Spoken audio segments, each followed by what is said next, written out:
Kung nature trip lang naman ang hanap mo, pwede to sa'yo. Kaya naman, for the go, samahan niyo naman akong puntahan ng tatlong sikat na tourist spot dito sa Haro Lake, which is the Jagusais Cold Spring Resort, Campagal Hot Spring Resort, and then lastly, the Silangaw Falls. Samahan niyo akong puntahan yung tatlong resort na yan at sabay-sabay tayong mamangha sa ganda ng Haro Lake.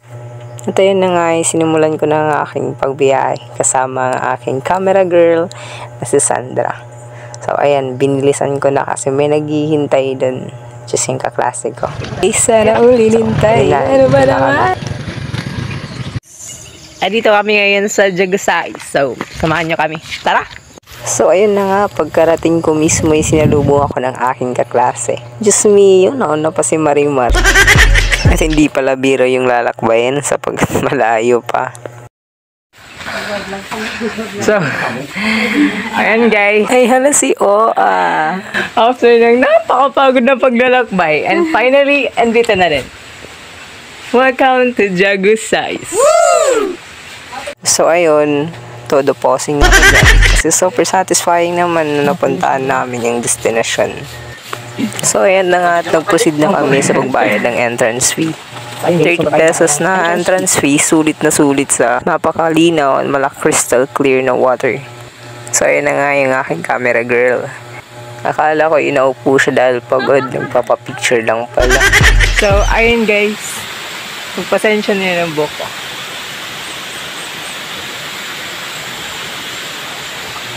Super nanibago nga ako sa bagong look ng Jagusais ngayon. Unlike before, napaka-simple look lang. Unlike ngayon, marami ng changes na ginawa sa Jagusais. Pinalawak ang pool at dinagdagan ng lalim. Diyos mio.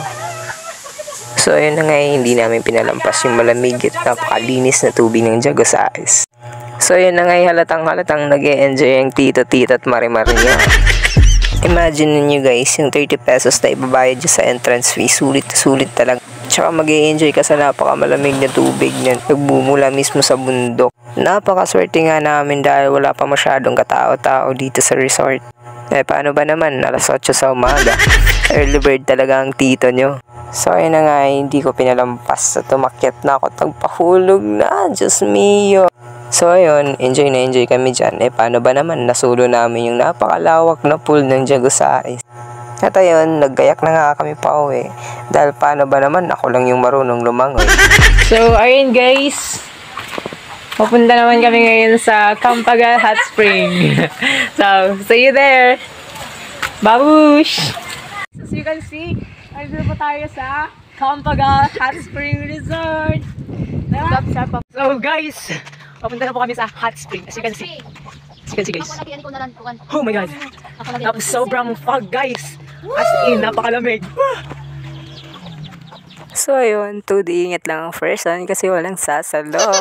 So guys, we're ready na para sa pangalawang tourist spot na napuntahan namin. Which is, ano ba to? Campagal Hot Spring. So ayan guys, tara! Samahan nyo kami! Okay guys, sobrang init! Woo!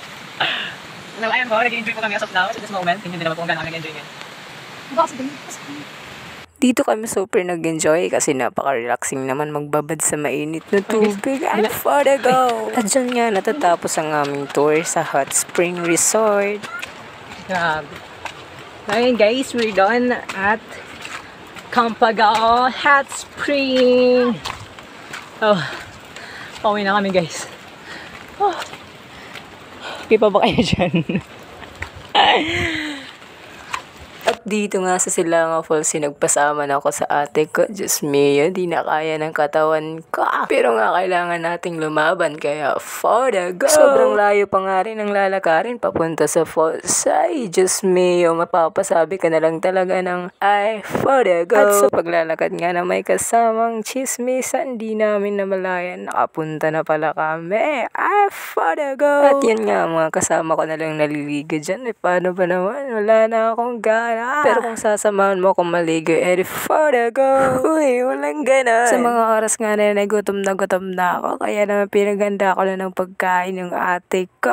Hala, for the go! Gusto ko nga rin lumangoy dyan, kaso nilalamig ako. Yun lang, bye-bye!